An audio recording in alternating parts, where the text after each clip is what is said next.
Welcome back sa ating channel. Naging mainit nga sa pindi umano sa mundo ng social media ang nangyari nga nakahihiyan kay Romualdez na ito dahil linango nga ang kanyang programa. Dito natin makikita mga kaibigan na talagang nawalan na ng kredibilidad ang mga ito at nawalan na ng tiwala ang taong bayan sa kanilang mga pagmumuka. Dito nga natin makikita mga kaibigan na talagang hindi na nga pinapalagpas ng maraming netizen ang kanilang mga kabalbalan na ginagawa dahil sobra-sobra na ang kanilang ginagawa at akala nila ay mahususuhuli na ang maraming kating kababayan sa pera. Ngunit marami man nasusuhulan, marami pa rin ang hindi dahil nga sa mga kabalbalan na ginagawa ni Romualdez, ni Lisa Smugs at ni Kuting ng Norte na ito ay hindi nga napigilan ni Senador Amy Marcos na sila ay kontrahin dahil talagang hindi na nga makatarungan at hindi na makatao ang kanilang ginagawa sa pangungulimbat ng pera. Gaya lamang ni former President Rodrigo Duterte, VP Sara na pinagtutulungan nila. Ngayon nga ay talagang hindi na pinalagpas ni former President Rodrigo Duterte at ni Vice President Sara Duterte ang kanilang mga kalokohan na ginagawa dahil kung pag-aaralan natin at titignan natin mga kaibigan ay tao lang si Tatay Digong at VP Sara na nagagalit din dahil sobra na ang kanilang ginagawa. Kaya naman banat ng maraming netizen na magkakaroon talaga tayo ng susunod na pagpapalayas kung tuloy-tuloy pa rin na ginagawa ni Kuting ng Norte ito sa bansang Pilipinas na hinahayaan niya ang kanyang mga alipin na nagnanakaw ng kaban ng bayan at ang mga pwesto nila na ganib sa kapangyarihan ng mga smuggler at mga hoarders. Well mga kaibigan, para nga sa karagdagang impormasyon, panoorin nga natin ang buong video. At kung bago ka lamang sa akin channel, huwag kalimutan i-click ang subscribe button at notification bell para lagi kang updated sa ating mga bagong video. At para sa sulit viewers natin dyan, maraming salamat sa walang sawang pagsuporta. So makikita nyo guys, nakita nyo yung timeline ng pagkakasira po ng Uniteam guys. Umpisa kay Tambaluslos. Tapos syempre, sinama na niya yung tatlong itlog kasi itong tatlong itlog galit din eh. Oh, sinama niya, binayaran niya, 'di ba? May nasa ano naman yan, di umano'y binayaran ng 40 million each para po siraan si VP Sara. So, ngayon guys, ito na yung result niya. Ito na yung resulta po ng paninira nila sa mga Duterte. Unti-unti na po sila nakakarma. Tingnan yung nangyari ngayon sa Francisco. Wala pong dumalo. Oh, I mean, may dumalo. Yung mga siguro, may mga supporter pa siya doon. Pero, dati kasi guys, yung mga bago-baguhan pa siya dyan, punong-puno yan palagi. Pag may mga convention, puno yan. Eh syempre, nabudol nga eh. So ngayon wala na, unti-unti nang nalalagas. Kaya nga pwede natin i-confirm guys, pwede natin sabihin na ang Uniteam po mga kaibigan, wala na. Kumbaga, ginamit lang po ang Uniteam sa pangangampanya guys, para kunwari magkaisa, no? Uniteam eh, Unity nga yung pinaka-tagline nila eh. Ginamit lang nila para yung mga tao mabudol. Syempre, pag sinabi mong Uniteam, okay yun eh. Sa tingin mo okay eh. Maganda to, Uniteam, no? Pagkakaisa. Pero ginamit lang pala nila at ginamit din nila si VP Sara. Ginamit nila ang mga Duterte kasi nga sa sobrang popularidad po ng mga Duterte mga kaibigan, nahatak po sila itong mga Marcos. Kaya tinan mo, tumaas. Alam natin na popular din ang mga Marcos, lalo na po sa North, di ba? Alam naman talaga natin yan. Meron pa rin silang hatak dyan eh. Pero hindi po nila matutumbasan ang mga Duterte. Kung wala pong Duterte guys, hindi po mananalo yung Marcos na yan. Well, hindi natin pwedeng i-deny yan, no? Kaya sabihin nyo, hindi naman totoo yan, oh. Di-deny nyo, kitang-kita naman sa kaysaysayan. Dahil po kay Tatay Digong, lalo po kayong nahatak sa boto. Pero, si VP Sara pa rin ang mataas. Di ba? Oh, lamang pa rin si VP Sara kung in terms po sa mga votation, no? Lamang pa rin si VP Sara. Alright mga kaibigan, umpisahan na agad natin to. Intro pa lang yun guys, ha? Binigyan ko lang kayo ng initial na no? So, syempre, nangungumusta muna tayo at medyo may paratingan ng bagyo, no? Mag-ingat-ingat po tayo, guys, no? Kasi, mga kaibigan, kaya po natin na araw-araw to, guys. Kasi, di ba, ang target natin, mga kaibigan, buksan ang libro, di ba? So wala pa rin nagbubukas ng libro. Ang ginagawa nila ngayon mga kaibigan, nag-iimbento ng mga diversionary tactics. Para yung mga tao guys, makakalimutan yung open the book, di ba? O yan, si Dilima, pinakawalan nila. Ganun yan eh. Ano yan eh, diversionary tactics yan eh. Di ba? Nahalata nyo? Pinakawalan si Dilima, tapos lumabas si Trillanes, magsasanib puwersa yung tatlo. Tapos ang gagawin nila, si Trillanes po nag-declare na po ng gera, no? Nag-declare na po ng gera si Trillanes sa mga Duterte. O isa pa yan, diversionary tactics din yan. Tapos yung pagsanib puwersa ng bagong tatlong itlog. Itong si Trillanes, itong si Dilima, tsaka itong si Virus. O sanib puwersa sila para siraan ng mga Duterte, di ba? Pupunta din sila ng Amerika. Pupunta sila ng Amerika, Europe, tsaka Canada. Doon sila maghahasik ng mga kasinungalingan para yung mga international community maniniwala po guys at paniniwalaan sila para po ang mga Duterte mga kaibigan ma-ICC. Ngayon mga kaibigan, ang breaking news ngayon, no, ang masaklap na pangyayari ngayon mga kaibigan, si Tatay Digong po, meron na pong subpoena guys. Nilabasan po ng subpoena, no? Sinomon po siya guys or hinamon na po siya ng RTC, Quezon City RTC yata, no? Ito po guys, papakita ko lang sa inyo yung picture, no? Mamaya po guys, I promise, babasahin po natin yung mga comments nyo, babasahin po natin yung mga tanong nyo sa bandang dulo na po nga mga kaibigan, ha? Medyo, umpisahan na kagad natin itong bakbakan dahil sobrang dami po nating issue guys para ma-consume po natin yung at magamit po natin yung oras ng tama. Alright? Ito na po mga kaibigan, pakita ko lang sa inyo mga kaibigan. Ito po, asa na ba yun? Ayan, Duterte summoned to attend probe on grave threat complaint. Final na po mga kaibigan, o hindi lang po final, talagang meron na po, lumabas na po yung summon, no? Lumabas na po yung subpoena mga kaibigan. Kanina lang, no? Tingnan natin yung oras dito. 46 minutes lang mga kaibigan, no? PRRD has been subpoenaed and asked to appear before the office of the city prosecutor in Quezon City. Quezon City pala siya pupunta. Respondent is hereby commanded to appear before the prosecutor on December 4 and 11. Kailangan magpakita daw si Duterte guys, no? Hinamon siya, no? Summon, no? Ng December 4 or 11. Parang gano'n, no? Yan, no? Pakita ko sa inyo yung documents, ha, para mayroon po tayong source. Ayan po, yan, Ito na po yung subpoena na nilabas po kanina, mga kaibigan. Ayan, Nakita nyo pa guys, tingnan nyo sa screen nyo, ayan na po yung subpoena po ng ating mahal na Pangulong, dating Pangulong Duterte mga kaibigan. Ayan. Republic of Philippine Department of Justice, Office of the City Prosecutor, Quezon City. Ayan France. Si Representative Franz Castro, sus Maria Josep. Ang correspondent daw or complainants ay si Franz Castro mga kaibigan. Tapos, syempre versus Rodrigo Roa Duterte ang respondents. Nakita nyo naman, di ba? Ayan, subpoena. Ayan, palakihan pa natin konti para mabasa natin. Subpoena, Representative Franz L. Castro, House of Representatives, Quezon City. Rodrigo Roa Duterte. Ayan, Under by the virtue of the authority vested in me by the revised Charter of Quezon City and other existing laws, respondents is hereby commanded to appear before the Elliptical Road, Quezon City on the following date and time. December 4 and 11, 2023, time 2:30 p.m. So, sinamon po siya mga kaibigan. He was summoned, no? Itong ating Tatay Digong at kailangan magpakita siya December 4 and 11, 2023. Ayan po. Complaints.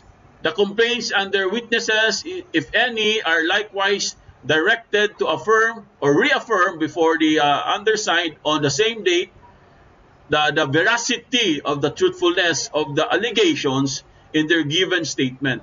No motion to dismiss shall be entertained, only counter. Pwede po mag-counter, wala lang pong motion, no? Pero pwede po mag-counter affidavits.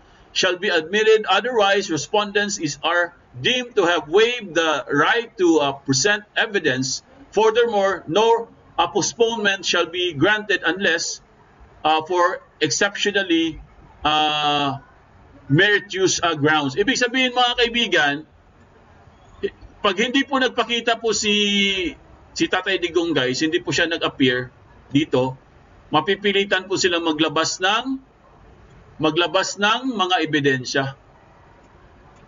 Kasi kailangan guys, ang maglalabas ng ebidensya dito mga kaibigan, kung sino yung nanghamon, kung sino yung nang accused, no? No, the burden of the proof is with the accused, no? Hindi po si Duterte ang maglalabas ng ebidensya. Ang maglalabas ng ebidensya dito, sila France. So pag hindi po nagpakita si Digong dito guys, mapipilitan po sila maglabas ng ebidensya. Ganun yan ganun talaga ang rules dyan guys, no? Lahat talaga ng burden mga kaibigan, no? Or lahat po ng panig sa accused. Kahit yung korte pa, guys, ang panig talaga sa accused yan. Kasi nga, ikaw yung inaccuse ikaw yung pinaratangan So, kailangan, kung sino yung nagparatang, siya yung maglalabas ng ebidensya.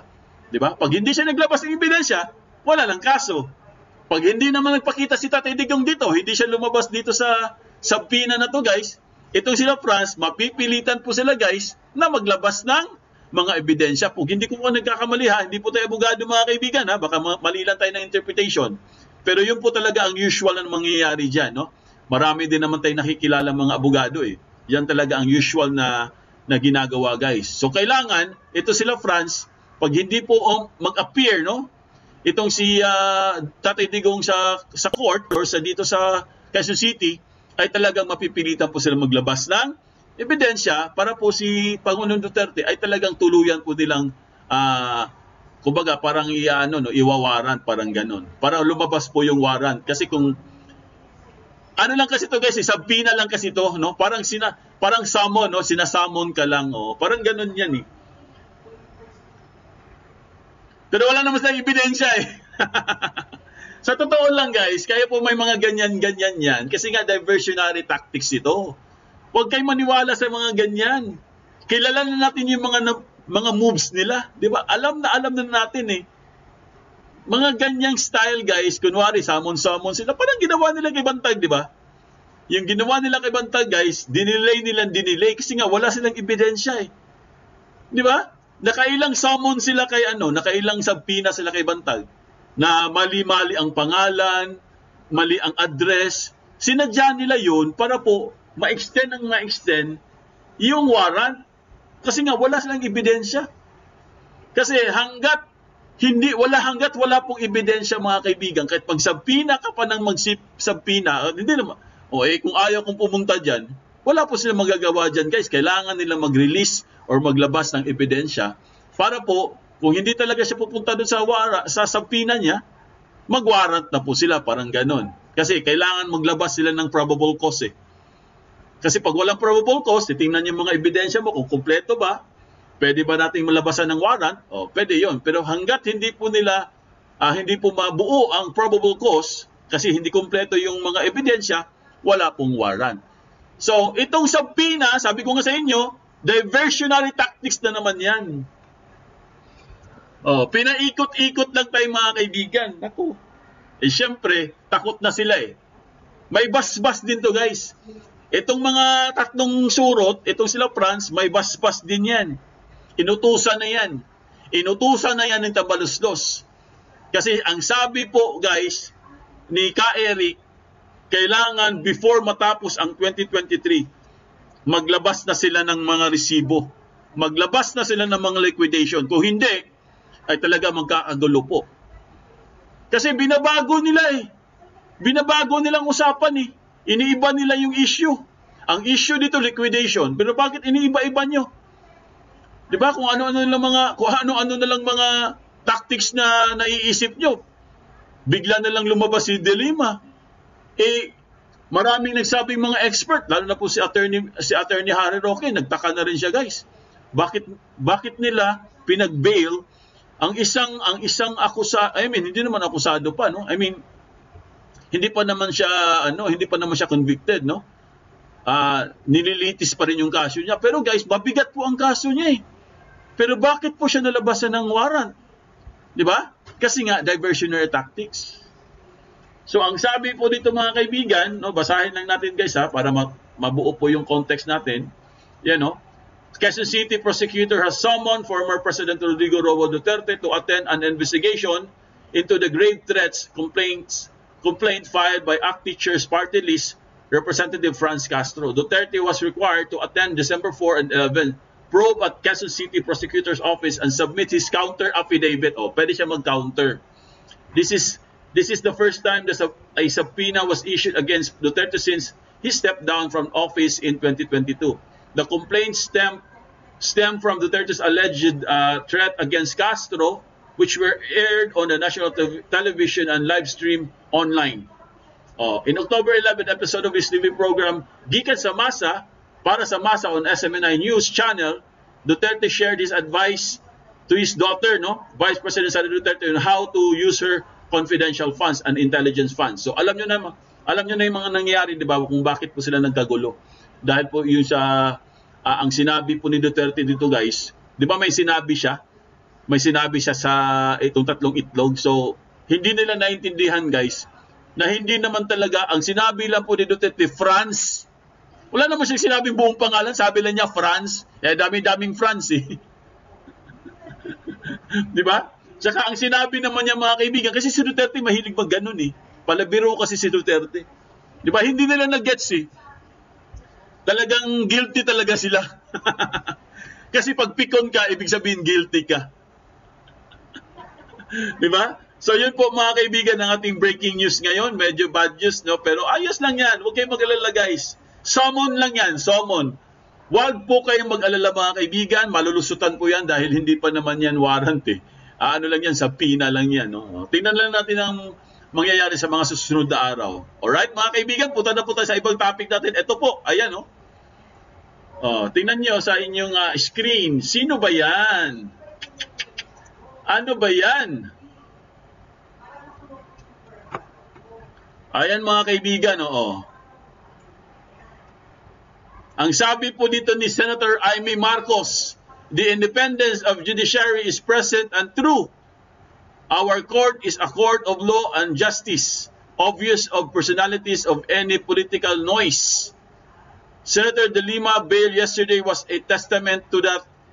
It bolsters my position mula simula pa that the ICC has no jurisdiction over any Filipino. Lalo na kay PRRD, it has no business meddling with our justice system. Sinabi po ni Amy Marcos mga kaibigan. Maniwala ba kayo dyan sa sinabi niya? Ha? Maniniwala ba kayo dyan mga kaibigan? Ha? Paniniwalaan ba natin yung sinabi ni Senator Amy Marcos dyan? Or delikado po tayo dyan? Ayan Ibig sabihin mga kaibigan, parang pinagtatanggol niya sa PRRD dito, na hindi daw makakapasok ang ICC. Ha? Totoo kaya yan mga kaibigan ang sinabi po ni Senator Amy Marcos? Or baka binudol na naman tayo? Baka another budol na naman to guys. Kasi unang-una mga kaibigan, hindi man lang niya sinita ang kanyang pinsan. Pinsan din niya di ba? Si Tambaloslos. Hindi niya pinansin, hindi niya sinita, Wala po siyang sinasabi guys. Dapat simula pa lang may sinasabi na dapat itong si Senator Amy Marcos. Pero wala po siyang sinasabi, tahimik lang din siya. Para siyang yung kapatid niya, meron siya mga pasaring lang, pero hindi po talaga niya, hindi po niya dinadirect na pagsabihan itong si Tambaloslos. Ngayon mga kaibigan, ang sinasabi niya dito guys, yung pagka-release po ni De Lima, gusto niyang sabihin sa atin guys na ang ating justice system ay talagang nag-work, So ibig sabihin guys, pag okay po yung justice system natin, hindi po makakapasok ang ICC dito. Pero hindi po ako naniniwala dyan mga kaibigan. Hindi po ako naniniwala dyan. Dahil pinarelease na po nila sa De Lima, ibig sabihin, ICC na po ang sunod niyan.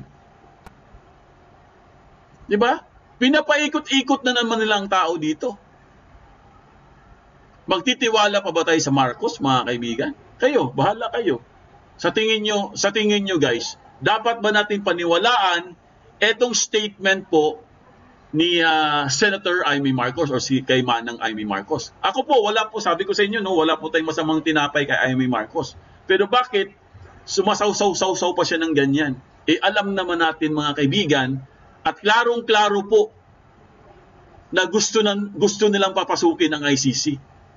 Hindi po tayo pinanganak kahapon, guys. Alam natin ang mga galawan nila. Sa statement pa lang, guys, sa unang statement pa lang, ayan, in a statement, Senator Amy Marcos said, this event should convince the International Criminal Court that it does not need to continue the investigation into the reported yung mga nangyari daw nung dating drug war, no? Kasi maraming nangyari, di ba? The independence of the judiciary is present and true. Our court is a court of law and justice. Obviously, oblivious of personalities or any political noise, Senator De Lima bail yesterday was a testament to that. Sabi daw ni Senator Amy Marcos.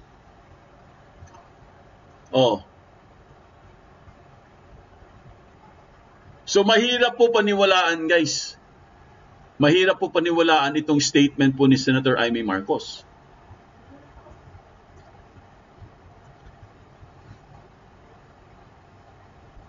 Pwede mangyari yan, Tridor. Pwede po mangyari dyan, mga kaibigan. No? Pwede mangyari yan. Pero dapat, maglabas din sila ng resibo. Di ba? Para maniwala talaga tayo. Kung talagang gusto nyong bilugin ang mga ulo ng mga tao, no? Gusto nyong, kumbaga, gusto nyong ibalik yung mga tiwala ng mga tao sa mga Marcos. Di ba? Kasi nga, yun ang gusto nila palabasin ngayon eh. Kasi parang ang feeling kasi ngayon, guys, nagkakawatak-watak na, no? Nalalagas na yung unit team.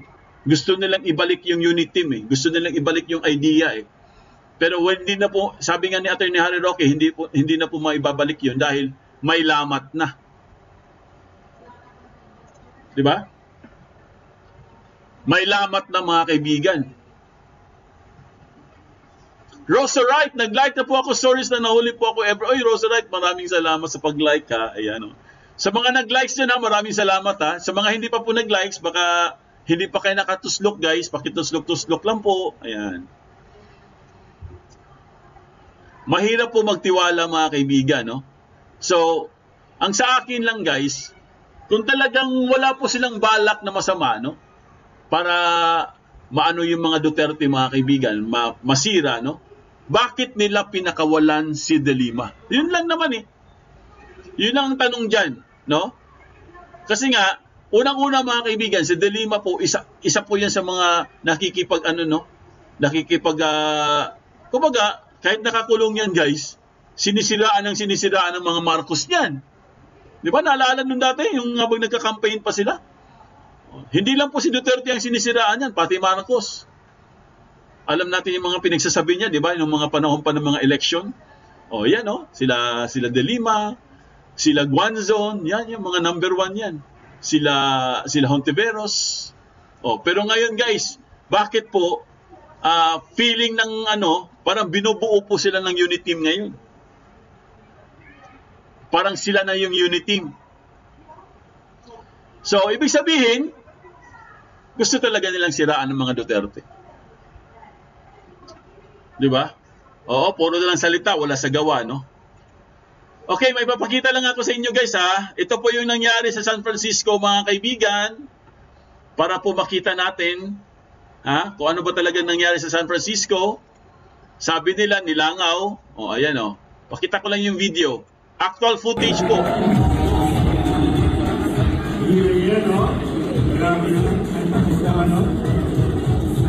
Ayan, walang tao po sa likod, Pakita na, walang tao sa likod, Ang dami pang bangko, guys,